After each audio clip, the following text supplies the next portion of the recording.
The house across the lake. Emma Johnson, seeking a fresh start after a painful divorce, found herself in a small lakeside cabin in New Hampshire. The peacefulness of Pine Lake, with its reflective waters and tall pines, seemed like the perfect escape from her past. The cabin was modest but cozy, with everything she needed to reconnect with herself. But across the lake, in the distance, stood the Ashworth House, a dilapidated, abandoned mansion that seemed to haunt the landscape. The locals avoided talking about it, as though mentioning the house would curse them. When Emma first inquired about it, the landlord hesitated. "It's just an old house," he said, but then added, "The Ashworths used to live there, but no one's been around for years. The house has a reputation." Emma dismissed it. She wasn't here to listen to town gossip. But as the days passed, the house across the lake began to intrude on her thoughts.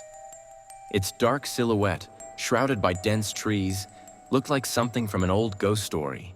She thought nothing of it at first, attributing the eerie feeling to the isolation of the cabin. But at night, when the moonlight hit the lake just right, she could see the faint flicker of a light in one of the upper windows.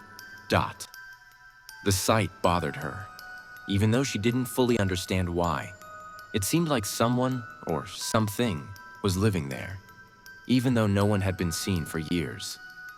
The quiet, almost imperceptible movements behind the windows sent a chill through her. And sometimes, late at night, she could hear faint sounds that resembled voices drifting across the water. At first, Emma tried to ignore it. She spent her days exploring the area, kayaking on the lake, and journaling by the fire at night. But the whispers kept growing. They were faint, almost like a breeze rustling the leaves, but they always seemed to be there when she was alone, especially when she was near the water. The sounds, though soft, became impossible to ignore. It was as if the very lake itself was trying to speak to her. Driven by an overwhelming curiosity, Emma began to ask the locals about the Ashworth House. The cashier at the small grocery store grew quiet when Emma mentioned it. The Ashworths were a family, but they're long gone. Their youngest daughter, Clara, she drowned in the lake when she was just 6. After that, the whole family disappeared without a trace. The house, well, no one's dared to live there since. People say Clara's spirit never left. The story intrigued Emma, but she also dismissed it as superstition. She had no time for ghost stories, but something about the house and its history stayed with her. That night, she couldn't sleep. She stood by the window of the cabin, looking across the lake. The Ashworth house looked even darker in the moonlight, like a shadow waiting to pull her in. The flickering light in the window seemed to pulse, as though it were alive. Days passed, and the whispers grew louder, clearer. They sounded like soft voices calling her name, coming from across the lake. Emma knew she had to see it for herself. She could no longer ignore the pull of the house. One evening, just after sunset, she decided to row across the lake. The boat rocked gently as she paddled toward the shore where the Ashworth house stood. The closer she got, the more the air seemed to thicken with an almost oppressive weight. The house loomed before her, its broken windows dark and vacant. She stepped onto the shore and approached the house, her heart pounding in her chest. The door was ajar, as if inviting her inside. The interior of the house was preserved, untouched by time. Dust hung in the air, but there was an unsettling sense of stillness, as if the house had been waiting for her. Emma explored the rooms, her breath catching in her throat. Everything was in its place. Chairs covered in sheets, faded photographs on the walls. But the house felt wrong. The deeper she went into the house, the more oppressive the air became. It was as though the walls themselves were breathing, as if the house was alive. She found herself drawn to the upstairs room, a child's bedroom, its tiny bed perfectly made. And that's when she heard it, the soft sound of laughter, faint but unmistakable. It was a child's laugh. Her skin crawled as the laughter echoed through the room, sending chills down her spine. Emma turned, but she didn't see anyone. Then the whispers returned, louder now, and the room seemed to close in around her. She heard a voice, faint but clear, Why did you leave me?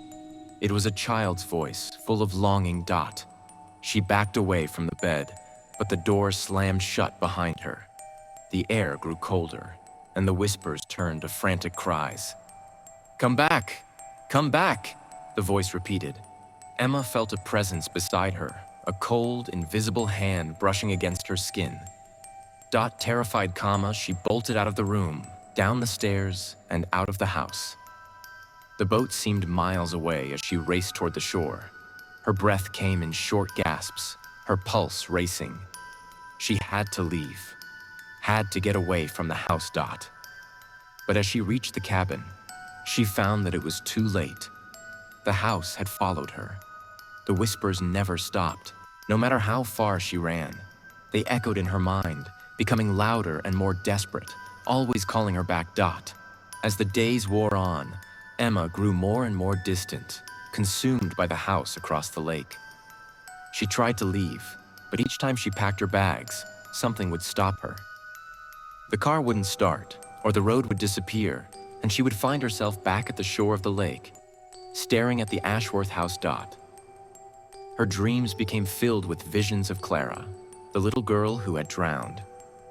The whispers no longer frightened Emma. They soothed her. She could feel Clara's sadness, her longing for company. Emma felt herself being pulled into the house, as if the walls themselves were calling her to join the spirit that had never left. And then, one night, Emma vanished. No one saw her leave, and no sign of her was ever found. The only thing left behind was her journal, which was found in the cabin days later. The last entry read, "She's not alone anymore. Neither am I." The Ashworth House remains standing, decaying but never truly abandoned. And if you listen closely, you might still hear the faintest whispers across the water,